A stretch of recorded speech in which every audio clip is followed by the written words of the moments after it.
Welcome back into another episode of the Spaceman 2.0 Phoenix Truth Rising Show, here to help you grow in the knowledge and wisdom of truth, and the truth will set you free. We're going to get right back into part 5, and they called his name Immanuel. I am SANANDA. With that being said, if there is to be our Lord and Jesus Christ coming back on the clouds of heaven, may they look like this. So if you happen to see a cloud like this up in the sky, may you pay close attention and pray to God that the angelic hosts are here to help us in some way or another. But always ask in the name of God and the light of Jesus Christ, do you come in the truth? So continuing on, part 5. There is nothing in equal form besides him, for this human race created by him. Therefore man shall have no other gods besides him who created other races in other parts of earth. Besides God, there is nothing in equal form worthy of adoration. Only the omnipotence of creation reigns over him and his celestial sons, the creation itself, which is to be adored. Behold, thus God reigns over the earth, the Lord of the celestial sons and men of this lighted race. This particular grouping would be pale of countenance, bearing the predominant characteristics of the universal beings which came onto these particular peoples. God is the giver of the law of this human race, and therefore his wishes shall be obeyed by all men and women. God the Lord is generous in his love, but also terrible in his anger when his laws are disobeyed. Thus Mary's pregnancy is the law of God, so you, Joseph, are to be her spouse in matrimony, for it is so ordained. And thus did the angel Gabriel speak unto Joseph. Birth of Immanuel. Joseph was very God-fearing, so that when he heard this presented to him from the brilliance of the angel Gabriel, he remembered the laws of God. He brought Mary unto him, and married her before the people in the acceptable manner of marriage. It came to be at that same time, Emperor Augustus decreed that a census should be taken of all the world. This was the first census of this kind, and occurred at the time that Quirinius was governor of Syria. It was decreed that each and everyone would go to this particular town in order to be counted. Joseph was of Galilee, of the city of Nazareth. Therefore he went together with his wife, Mary, into the Jewish land, to the city of David, which is called Bethlehem, because he was of the house and lineage of David, in order to be counted with his wife Mary, who was pregnant and very near her time of delivery. The journey was most difficult for Mary, was in her late days of pregnancy, and the riding on the beast of burden was most painful and tiring. Therefore most of the journey was afoot on the dusty, foot-worn pathway. Mary had begun her birthing constrictions by the time they reached the village. There was little time to seek shelter, and efforts at finding quarters were fruitless. They were finally granted permission to rest in the stable where the silage and straw was stored and the animals tended, for Mary could go no further.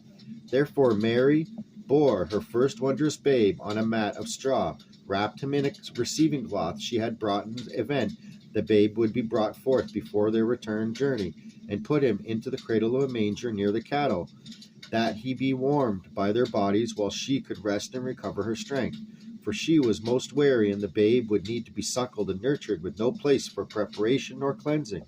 Joseph continued to seek housing within the places of travelers, but all the inns were filled. One of the mothers of the village brought care and nourishment onto the new mother, and showed her how to tend of the infant, for Mary was young and had no knowledge. The kind people brought what they could for comfort onto the parents and child, and took them into their hearts, and gave what they had of meager rations and sharing onto the gentle family. 3 wise men. As Immanuel was born in the stable at Bethlehem, in the land of the Jews, at the time of Herod Antipas, tetrarch of Galilee and Perea, and while Mary lay in recovery of the birthing in the days that followed, behold, there came wise men from the Orient to Jerusalem, and spoke. Where is the newborn King of wisdom of the Jews? We have seen in the heavens a strong light, and from the light there was a voice which called unto us, each in our separate place, saying, Follow the trail of the light, for the King of the wisdom of the Jews is born, and will bring great wisdom unto you. Therefore we have come a great distance, traveling day and night, that we might adore this new child of wisdom, which comes as a promise of hope unto us. For we have come as we were instructed from the heavens, and God provided us with a great orb of light, with a great tail of light that came upon the earth in front of our path, that we could find our way. Therefore, we know this is the child which has been promised unto us, for the celestial sons of heaven has told us thus. This is surely a son of the celestial sons of God, for none other could it be. He shall have the wisdom of God, and shall be a son of the celestial son Gabriel. His wisdom shall be boundless, and his power will rule the spirit of men, so that they may learn and serve the creation. When Herod Antipas heard this, he was frightened, and with him all of Jerusalem, for they were afraid that the newborn child might hold and then exercise cruel power. Therefore Herod Antipas called together all the high priests and scribes among the people, and demanded to know of them where this Immanuel was to be born. They responded to him, saying, In Bethlehem, in the Jewish land, for thus it is written by the prophet Micah.